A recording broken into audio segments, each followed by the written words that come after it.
আবার দুর্গা পূজায় গিয়েও বলে এটা বাঙালি জাতির উৎসব। নওয়াজুবিল্লাহ। আমি বুঝি না এরপরেও তার ধর্মমন্ত্রিত্ব থাকে কেমন। এইটা মৌলানা নামের কলঙ্ক। চাকরি রক্ষার জন্য থামেন থামেন, চাকরি রাখার জন্য মানুষ এইভাবে নিজের ঈমান নষ্ট করে। আরে বাবা, দুর্গা পূজা হিন্দুর উৎসব। আমি 1,00,000 বার 1 কোটি বার বলবো, দুর্গা পূজার সাথে এই দেশের মুসলমানদের কোনো সম্পর্ক নাই। এটা মুসলমানদের অনুষ্ঠান নয়। তথাকথিত ওই মন্ত্রীর মৌলানা নাম, মৌলানা শব্দ দুর্ভাগ্যজনক ভাবে তার নামে লেগে গেছে। আর হইতে পারে এই মুসলমানদের জন্য, নিশ্চয়ই নয়। এটা হিন্দু ভাইয়েরা তাদের ধর্ম পালন করুন, আমাদের আপত্তি নেই। আমরা ঈদ করি, তারা পূজা করবে, কিন্তু ওইটা আমার উৎসব। এই কথা কেন বলবো আমি? হিন্দুরা কি কোনোদিন বলে যে ঈদ আমাদের উৎসব? তো তুমি তোমার চাকরি রক্ষার জন্য এত পাও চাটো কেন?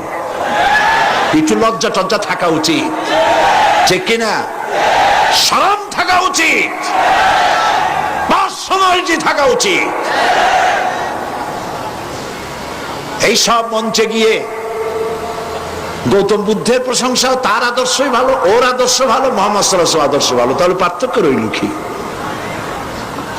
গোলালু মার্কা নেতা, গোলালু ভর্তায় চলে, চিংড়ি মাছে চলে, গোশতে চলে, মাছে চলে। গোলালু কোনো জায়গায় বলে না যে এটা দিয়ে আমারে হবে না। কাজী ওরে পূজায় ফুলের মণ্ডপেও চলে, ঈদের মাঠেও চলে, সব জায়গায় চলে, জাহান্নামেও চলবে। আমি কারো সাথে মিশে যাই না। আমার অস্তিত্ব আলাদা। আমার কৃষ্টি, আমার কালচার, আমার সংস্কৃতি পৃথিবীবাসীর থেকে সম্পূর্ণ আলাদা। আমি আমার আলাদা স্বাতন্ত্র, আমার আলাদা স্বাতন্ত্র নিয়েই এই পৃথিবীতে আছি এবং বেঁচে থাকবো ইনশাআল্লাহ। আমি কারোর সাথে মিশে যেতে পারি না, কারণ আমার জন্য যেটা হালাল আর একজনের জন্য সেটা হারাম, ঠিক না? তার জন্য যেটা হালাল সেটা আমার জন্য একেবারে জনমের মতো হারাম। আমার জন্য গরু হালাল, আর একজনের জন্য গরু একদম হারাম। সে ওটারে পূজা করবে, আর আমি ওটারে খাই, ওর হাড় দিয়ে সার বানাই, ওর চামড়া দিয়ে জুতো বানাই, আর ওইটা সে পূজা করে, ঠিক কিনা? তা আমার জন্য যেটা হালাল আর একজনের জন্য সেটা হারাম। কাজে ওর সাথে আমি মিশবো কি করে?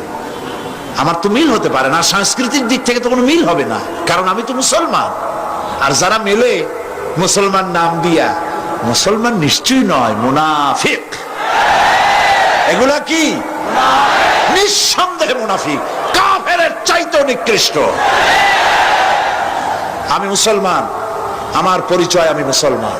আমি মুসলমান হিসেবে বাঁচতে চাই, মুসলমান হিসেবে মরতে চাই, মুসলমান হিসেবে কিয়ামতে আল্লাহর দরবারে উঠতে চাই। এই কথাই আল্লাহ আমাকে শিখিয়ে দিয়েছে।